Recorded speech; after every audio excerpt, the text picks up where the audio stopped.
I recognize that the privilege is not mine, but I've been asked by the White House to... Congressman, I'd be happy to answer your question, or you can just have a conversation by yourself. But if you'd like to ask me a question, I'll be happy to answer. I'm going to continue. The reason is well, then don't ask me a question if you don't want to hear my answer. My time. This is a House judiciary, not a House party. So if you ask me a question, give me the opportunity to answer your question. The very campaign the special counsel is investigating. I'd like my time restored, please, of his interruption. He called you in to do his dirty work in secret because he knew it was wrong. Well, we will expose the truth. The president cannot hide behind you any longer. And you should be here to be telling the truth, Lewandowski, because the truth will set you free and the American people. I yield back. The time of the gentlelady has expired. The witness may answer the question. I don't believe there was a question, Congressman. Very well. Yes, there was. Could you repeat the question? I didn't hear it. I'll be happy to repeat the question. Just a rant. Can't repeat the question. I'll be happy to repeat the question. Gentlelady's time has expired. The gentleman from... did you know the Attorney General had recused? I will begin by recognizing myself for 5 minutes. Mr. Lewandowski, is it correct that as reported in the Mueller report on June 19, 2017, you met alone in the Oval Office with the President? I said... Is there a book and page number you can reference me to, please? I don't have a copy of the report in front of me. Volume 2, page 90. But I simply ask you, is it correct that as reported in the Mueller report on June 19, 2017, you met alone in the Oval Office with the President? Could you read the exact language of the report, sir? I don't have it available to me. I don't think I need to do that, and I have limited time. Did you meet alone with the President on that date? Congressman, I'd like you to refresh my memory by providing a copy of the report so I can follow along. You don't have a copy with you? I don't have a copy of the report, Congressman. Mr. Chairman, I request that the clock be stopped while this charade is sorted out. I'm sorry, Congressman. What page was it?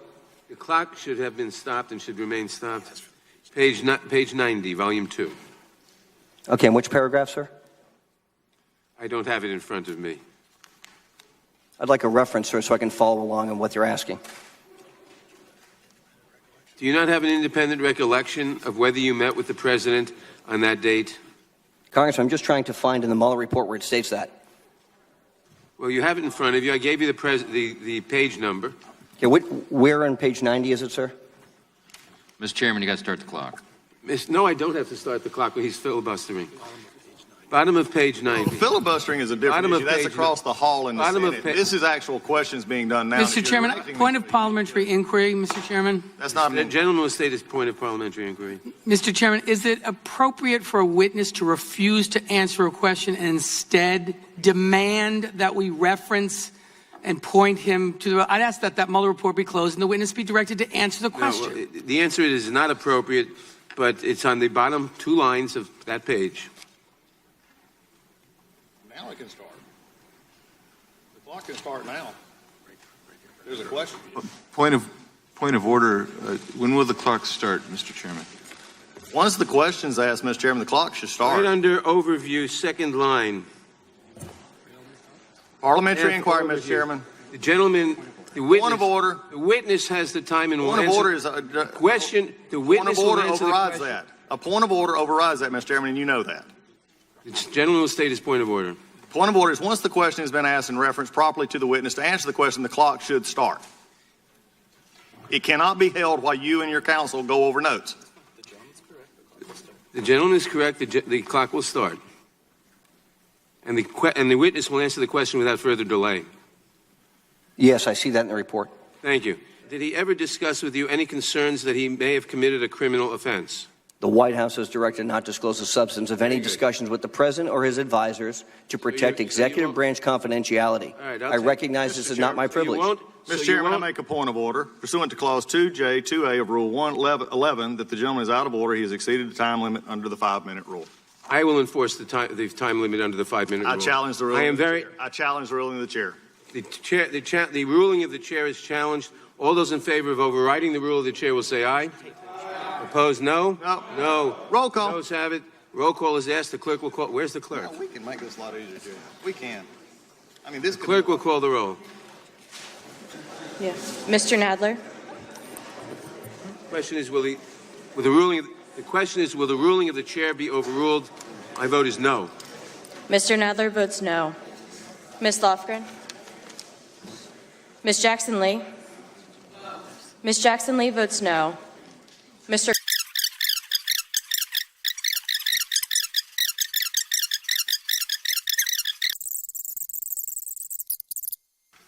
Mr. Chairman, there are 13 ayes and 19 noes.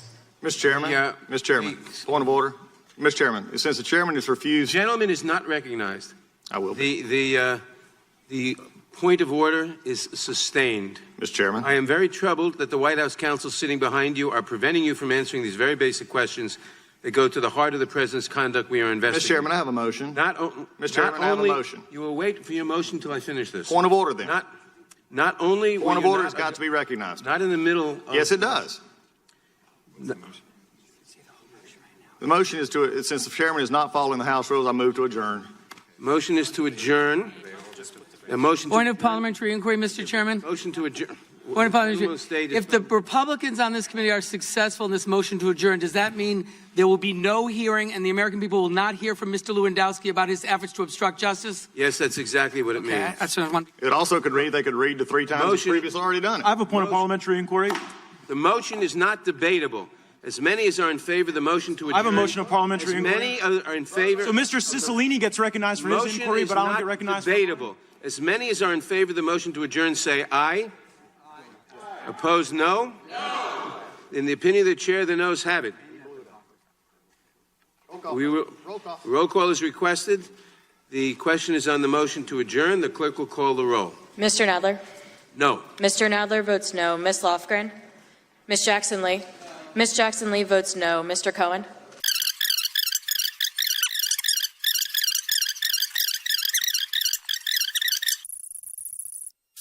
Mr. Chairman, there are 12 ayes and 19 noes. The motion to adjourn is not adopted. Georgia for his questions. Thank you, Mr. Chairman. This past few minutes was totally avoidable and also very frustrating in the sense that it is also now raised from our perspective a question of the privilege of the rules of the House, which could be discussed on the floor and probably will be, and possibly just the blatant running over of House rules. My concern is ethics violations as well. This has got to be run in a different way. It's okay to try and get your stuff out. It's okay to be frustrated, but it's also not okay to overrun House rules. The 5-minute rule is a House rule. It's not a committee rule, and it's not up for interpretation by the chairman, whatever he feels like. It wouldn't be if I was the chairman or you're the chairman. That's not debatable. And you may not have got your last question in, but we've already discussed, and we're going to have a lot more discussion here in a little while on staff questioning, but there's plenty of time to get that last little question that you didn't get asked to somebody else. But is it worth breaking the House rules? And I know some in the audience don't care and some of the majority don't care. But at the end of the day, you're accusing a president of very high issues that we got to look at. You're accusing him and dragging it through in this committee for 8 months. We're doing this.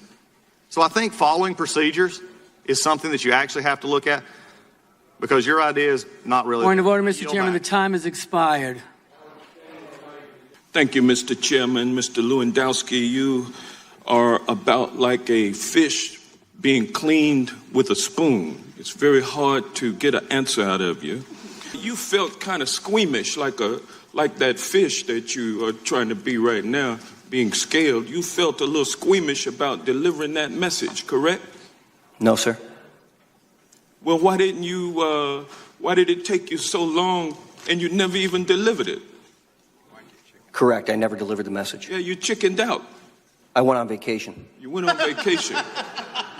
And so you put the message in the safe, in your home for safekeeping, correct? Before you went on vacation.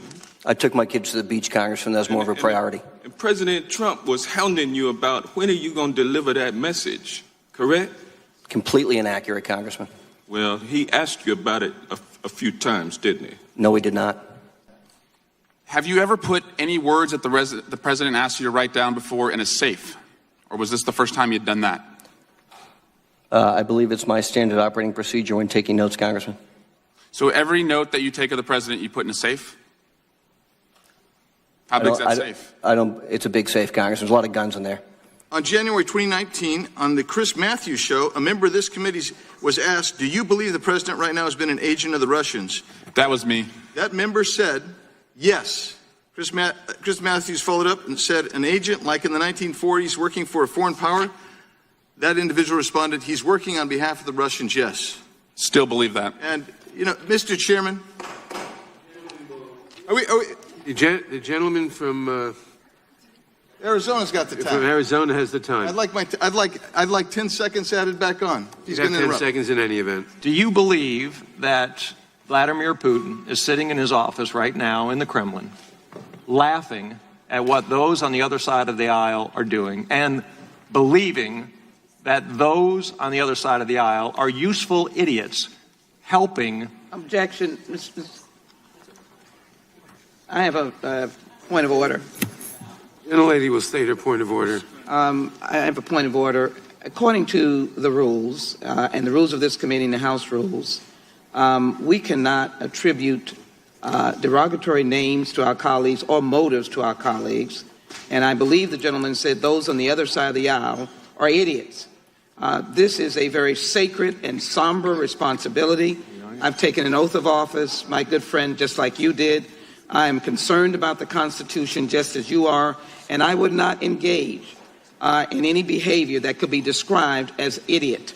Never in my life or my colleagues have we ever discussed behaving like idiots. I mean, actually, I didn't call anybody an idiot. I said useful idiot. Useful idiot. And secondly, I asked the witness whether he believed that as part of Vladimir Putin's strategy, Vladimir Putin was being aided by useful idiots in America. We as a nation would be better served if elected officials like yourself concentrated your efforts to combat the true crises facing our country, as opposed to going down rabbit holes like this hearing. Instead of focusing on petty and personal politics, the committee focused on solving the challenges of this